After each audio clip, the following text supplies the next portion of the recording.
KBS 대전 생생뉴스.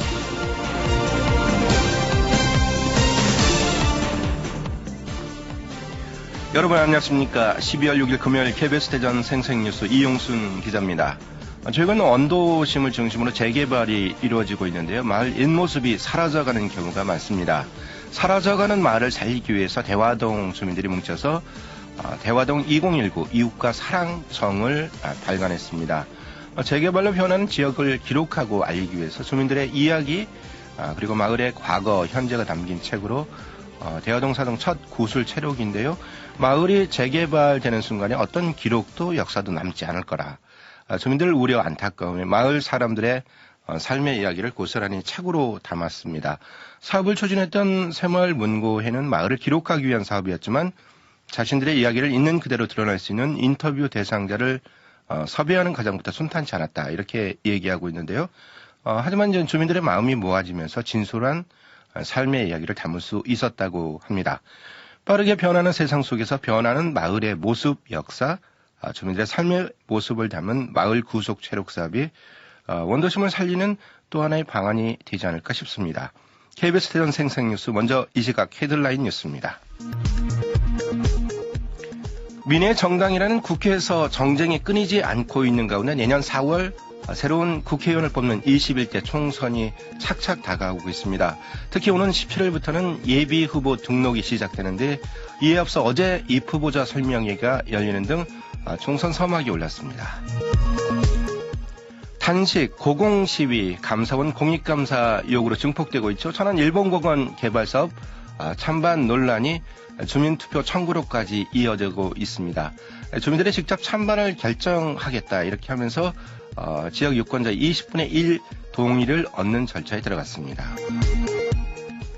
대전의 부동산 과열이 논란인 가운데 전혀 예상치 못한 곳에서도 부동산 투기 조짐이 보이고 있습니다. 이른바 핫플레이스죠. 대전 철도 관사촌 주변 얘기인데요. 최근 3년 사이 집값이 3배나 오른 곳도 있어서 투기 과열 현상을 보이고 있습니다. 대전 시민 누구나 오는 9일부터는 안전종합보험 혜택을 받을 수 있습니다. 대전시가 시민 전원에 대해서 보험사와 계약을 거쳐서 보험료를 부담함으로써 자연재해, 재난, 교통사고로 후유증을 앓거나 이제 사망한 시민에게 최대 2천만 원의 보험금이 지급된다고 밝히고 있습니다. 보장한 걸 볼까요? 폭발, 화재, 붕괴, 산사태, 대중교통사고에 따른 상해, 사망, 후유장애 등이고 의료비까지 지원받을 수 있다고 합니다. 국내 천연가스 수급의 핵심 역할을 할 당진 액화천연가스 생산기지 건설이 이달 본격 추진됩니다. 한국가스공사는 지난달 이사회에서 20만 킬로리터급 저장탱크 4개, 부대 시설을 설치하는 LNG 생산기지 1단계 건설 기본계획을 의결했는데요. 이달에 이제 실시 설계에 착수합니다. 2031년까지 당진 성문산업단지 88만 제곱미터에 들어서는데요. 이 사업에 3조 3천억 원이 투입됩니다. 여성 경찰이 남성 경찰보다 성 역할 고정관념이 많다. 그리고 이제 성희롱에 대한 관대한 경향을 보인다는 경찰의 연구 논문이 발표됐습니다. 충남경찰청 윤경희 성평등 정책관이 이런 논문을 실었는데요. 경찰의 성인지 감수성, 성평등 인식 논문인데요. 이번 연구에서 여성 경찰이 보인 경향은 남성 중심의 경찰 조직 특수성이 반영된 것이다. 이렇게 평가받고 있습니다. 대한군이 친환경 폐기물 처리시설 신축을 추진하고 있습니다. 대한군은 내년 말까지 62억 원을 들여서 생활자원회수센터를 만들고 2021년 10월까지는 195억 원을 추가로 투입해서 신규 소각시설 설치합니다. 소각시설 능력은 하루 45톤을 친환경적으로 처리할 수 있다고 합니다. 이 시각 헤드라인 뉴스였습니다.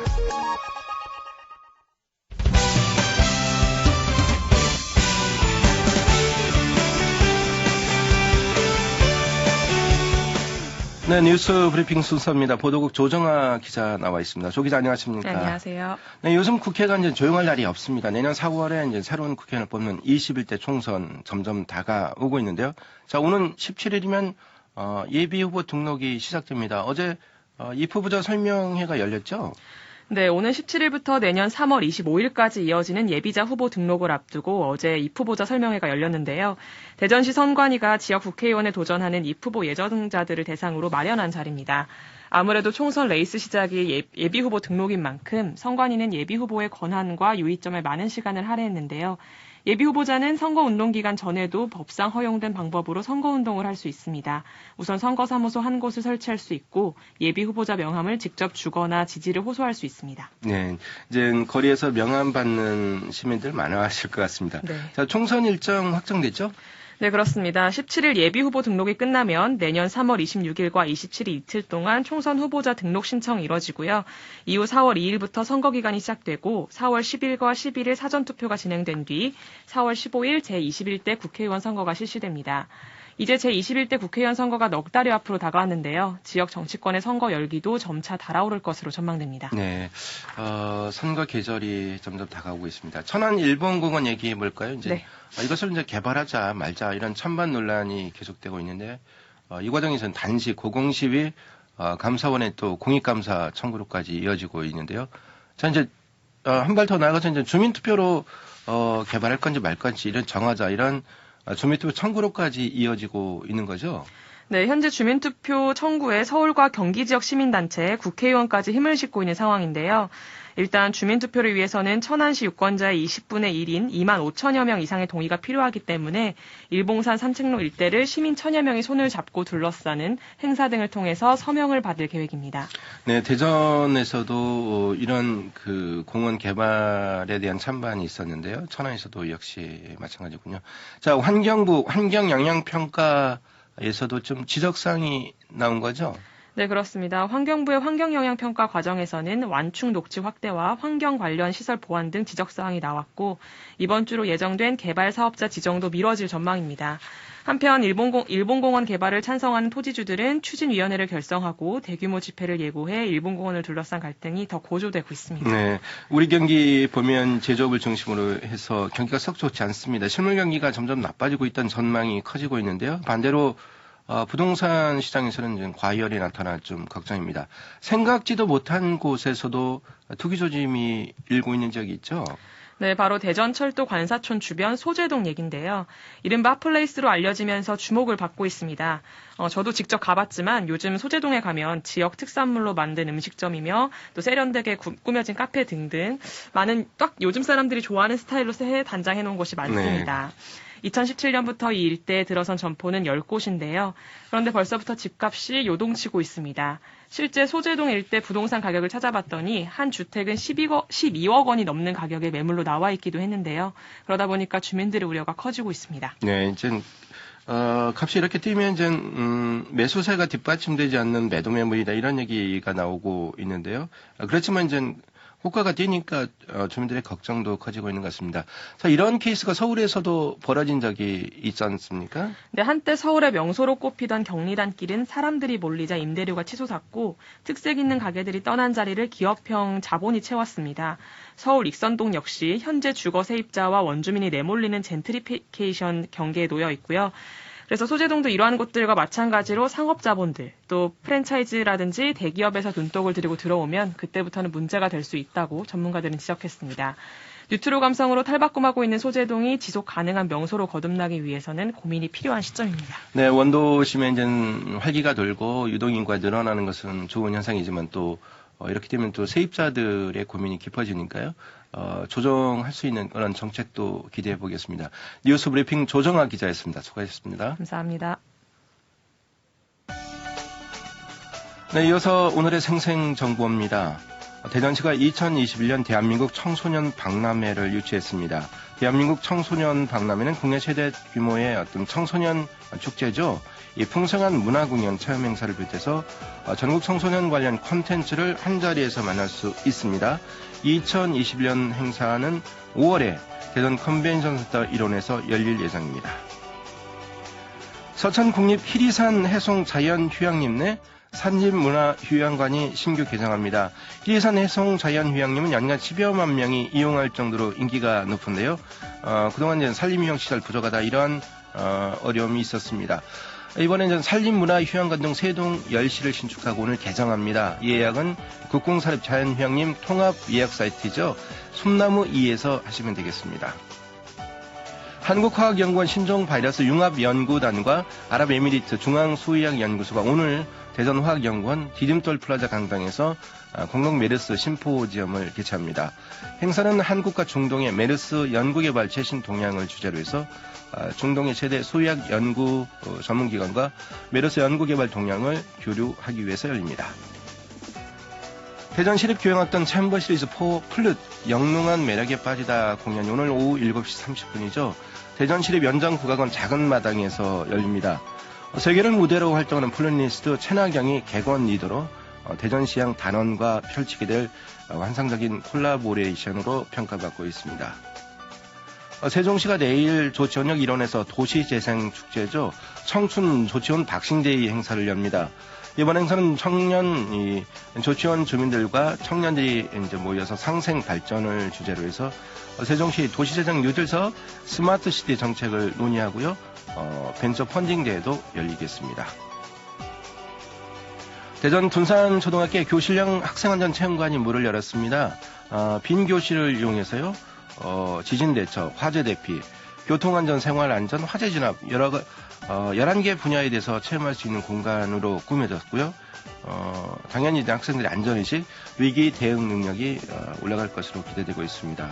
대전시 소방본부가 119 구급대원 업무 범위 확대를 위한 특별 구급대 시범 운영을 하고 있습니다. 특별 구급대 활동을 보면요, 이 급성 심근경색과 같은 심장질환 의심 환자에 대한 심전도 측정을 하고요. 응급 분만 시에는 퇴출을 절단할 수 있는 그런 시술도 가능하다고 합니다. 날씨입니다. 날씨 정보 볼까요? 오늘 대전과 세종 충남 지역은 대체로 맑은 가운데 바람이 강하게 불어 매우 춥겠습니다. 낮 최고 기온은 천안과 아산 1도요. 예산과 청양, 홍성은 2도고 어제와 비슷하겠습니다. 하지만 이제 바람이 강하게 불면서 체감 온도가 더 떨어지겠습니다. 미세먼지와 초미세 농도는 좋음에서 보통 수준에 머물겠습니다. 지금까지 생생정보였습니다.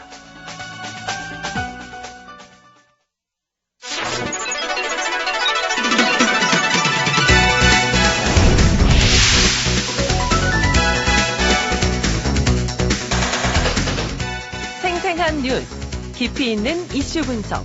여러분은 지금 KBS 대전 생생뉴스를 듣고 계십니다.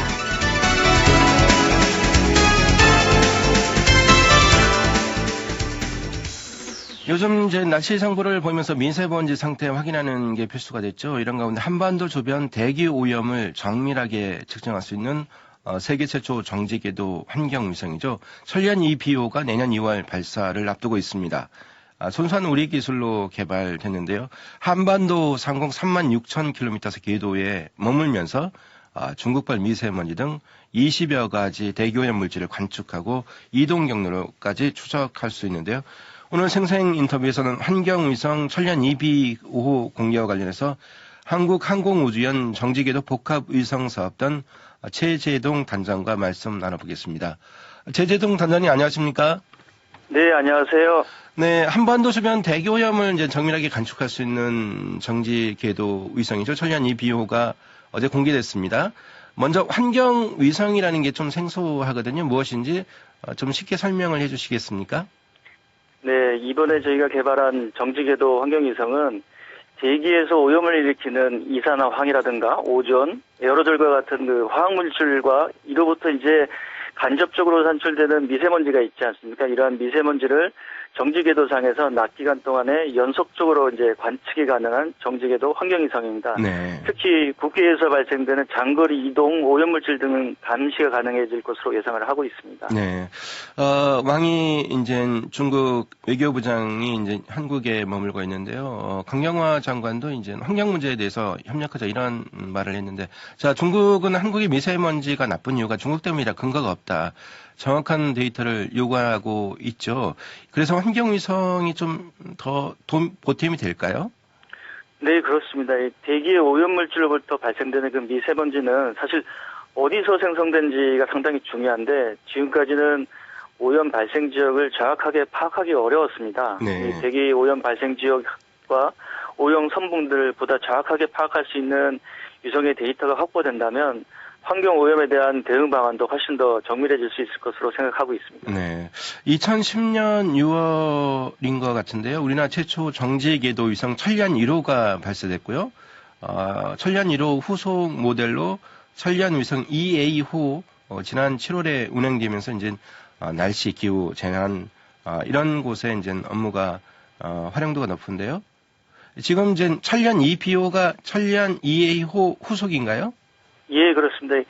천리안 EA호는 작년 12월 5일에 이제 성공리에 발사된 이후에 네. 7월부터 이제 본격적으로 서비스를 시작했습니다. 특히 이제 올해 윤하에도 그 태풍이 많이 발생을 했는데 네. 태풍의 이동 경로 등을 보다 정밀하게 확인할 수 있었던 것도 저희가 이제 천리안 2 A호에서 고해상도 카메라를 갖는 영상을 통해서 기후 정보나 재난 정보 등을 보다 면밀하게 제공할 수 있었던 것 같습니다. 네. 우리 이제 국민들의 요구가 단순 날씨 정보도 중요하지만 미세먼지 정보를 더 상세하게 좀 제공해달라 이런 요구가 있는데요.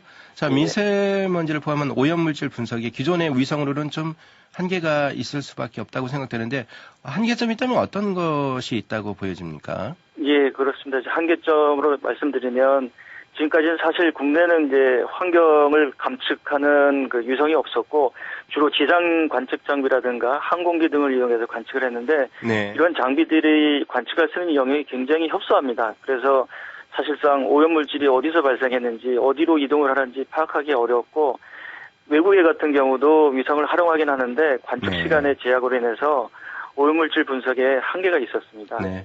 그러면 이제 우주연구원에서 이제 기상 정보를 받으면 우리 기상청으로 그 정보가 이제 실시간으로 제공되는 그러한 시스템인가요? 그렇지는 않습니다. 이제 기상 정보는 기상청으로 정보가 제공되는데 네. 이런 환경 미세먼지 관련된 오염물질에 대한 정보는 환경과학원에서 하고 있습니다. 아, 그렇군요. 예. 네. 자, 이제 한반도 주변 대기 오염을 정밀하게 이제 관측할 수 있는 천리안 2B호 내년 발사를 앞두고 있는 건데요. 자, 천리안 2B호 위성 자체에 대해서 좀 자세하게 설명을 해주시겠습니까?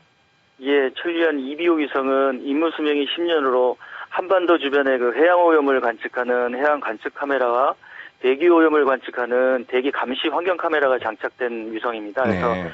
약 3.5톤급 정지궤도 위성으로 저희가 2011년 7월부터 개발을 시작해서 약 8년간 준비 과정을 거치고 8년요? 국내 네. 국내 38개 기업체가 참여를 해서 주요한 핵심 기술들에 대해서 국산화가 이루어진 순수 국내 개발 정지궤도 위성입니다. 네.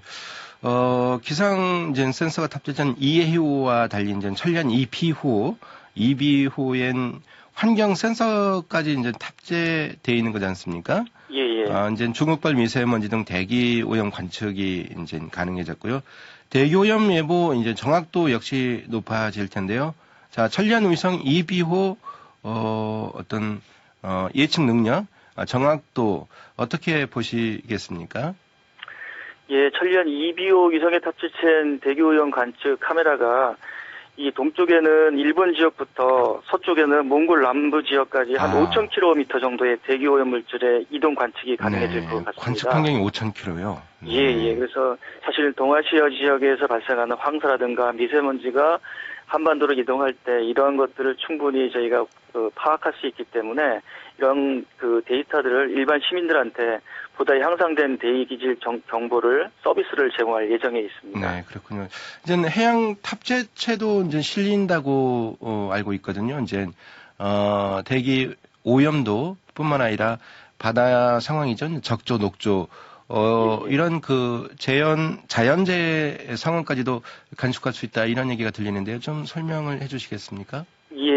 사실 이 환경에 대한 대기 오염뿐만 아니라 그 자주 발생하는 해양 오염도 사실 문제가 될 수가 있는데 이러한 해양 오염을 관측하는 해양 관측 카메라가 한반도 주변에 약 2,500km 정도 반경에서 발생하는 적조라든가 녹조, 또 겨울철에는 해빙, 그다음에 이런 해모 등이 이제 다양한 해양 이변이 발생하는데 이런 해양 이변에 의한 재난을 낮 기간 동안에 지속적으로 저희가 모니터링할 수 있어서 해양 재난에 조기에 대응할 수 있을 것으로 예상을 하고 있습니다. 네. 이제 환경과 해양 탑재체까지 실린 이 정지궤동 환경위성이 되겠는데요. 자, 세계 최초라서 이제 더 화제가 되고 있습니다. 현재 정지궤도 환경위성 세계적인 개발 추이, 어떻게 돼가고 있는지 궁금하고요. 또, 최초 이제 천리안 위성 EBO 개발, 그 의미 어디에 있다고 보십니까? 예, 사실 이 대기 오염에 관한 문제는 저희 나라뿐만 아니라 유럽이나 미국 모두 다 관심 사항이지 않습니까? 그래서 현재 그 정지궤도 환경위성은 미국의 나사라든가 유럽의 이사도 지금 개발 중에 있습니다. 그러나 저희가 지금 2, 3년 정도 후에 그 이사나 나사에 발사될 예정이기 때문에 네. 저희가 세계 최초로 발사할 예정입니다. 네. 그래서 이제는 우리나라도 이제 정지궤도 위성이 상당히 높은 수준에 도달했다라고 볼 수 있고, 또 이런 위성 활용을 통해서 국민들이 일상생활에서 겪고 있는 미세먼지, 또 해양 재난 이런 부분들을 효과적으로 대처할 수 있는 세계적 수준의 어떤 서비스 체계가 구축될 수 있을 것으로 저희가 기대하고 있습니다. 네, 이제 항공 우주 연구를 중심으로 이제 민간 업체 다수 이제 참여해서 이 기술 수준까지 올랐다고 하시는데요. 예, 자, 예. 연구 과정이 좀 굉장히 복잡하고 어려울 듯 싶은 것이 연구원 혼자 독단적으로 하는 게 아니라 민간 업체하고 같이 협업하는 그런 체계이지 않습니까? 예, 좀 예, 맞습니다. 어떤 어려운 점이 있었는지 앞으로 또 어떤 식으로 더 연구 협력을 넓혀가야 되는지 말씀 구하겠습니다. 예.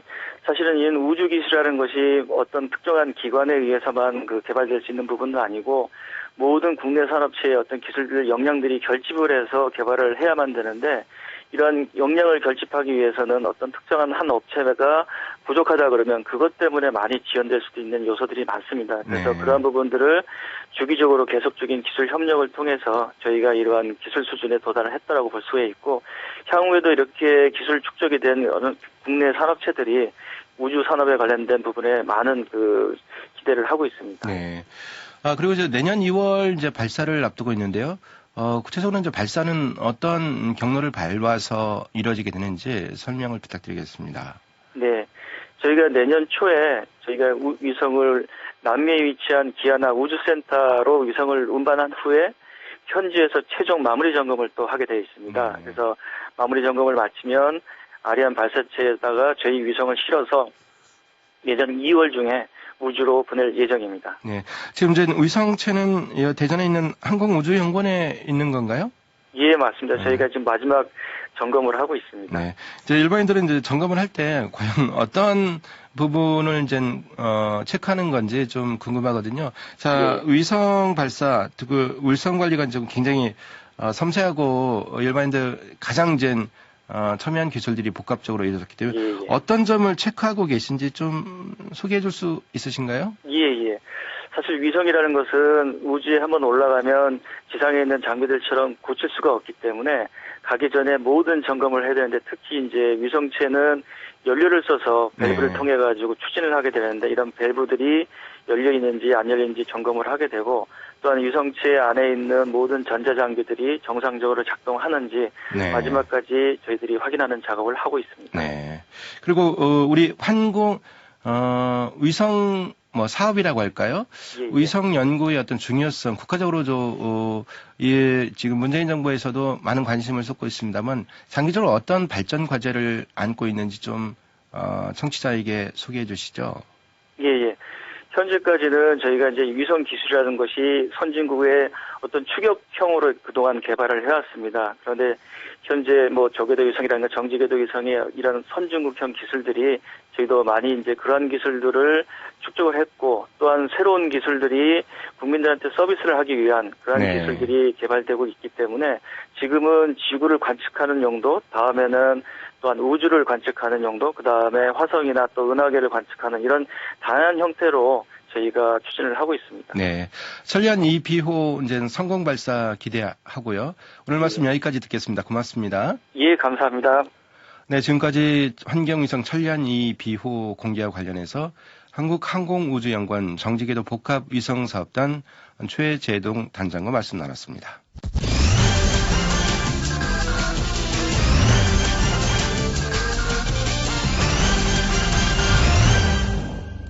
네, 조간 브리핑 순서입니다. 대전일보 볼까요? 예산안 패스트트랙 법안 일괄 상정 전망이다. 여야 대립 고조될 거다. 이런 일면 기사를 싣고 있습니다. 정기국회 폐일이 이제 5일 앞으로 다가왔습니다. 내년도 예산안 신속 처리 법안 안건 여야 대치 더 격화되고 있는데요. 민주당은 이제 한국당을 제외하고 다른 야당과 함께 일괄 처리하겠다. 이런 입장을 밝히고 있고요. 한국당은 강력 저지하겠다. 이런 입장 맞서고 있습니다. 나아가서 이제 청와대 하명 수사 감찰 무마 의혹을 둘러싼 여야 간 마찰 심화되고 있는데요. 충돌 우려까지 보이고 있습니다. 충청투데이 보겠습니다. 대전 도시정비사업 밀몰제 대상 지구가 11곳인데 대전에 발걸음이 재촉하고 있다. 이런 내용을 싣고 있습니다. 도시정비사업 밀몰제가 이제 100일로 안 남았다. 추진이 단계인 대전 재개발 재건축 정비사업장의 발걸음이 바빠지고 있다. 내년 3월 1일입니다. 조합 설립 인가 신청하지 못하면 정비구역이 해제될 수 있다는 건데요. 대전 지역 이 재개발 8곳, 재건축 1곳 등 3곳 등 11개 지구의 일정이 바빠질 것이다. 이런 전망을 내비치고 있습니다. 네, 지금까지 조간 브리핑이었습니다. KBS 대전 생생뉴스 기술의 이재은, 구성 조미연, 제작과 진행의 이용순이었습니다. 12월 6일 금요일 방송 여기서 마칩니다. 행복하고 평화로운 주말 보내시기 바랍니다. 다음 주 월요일에는 방석준 기자가 찾아뵙습니다.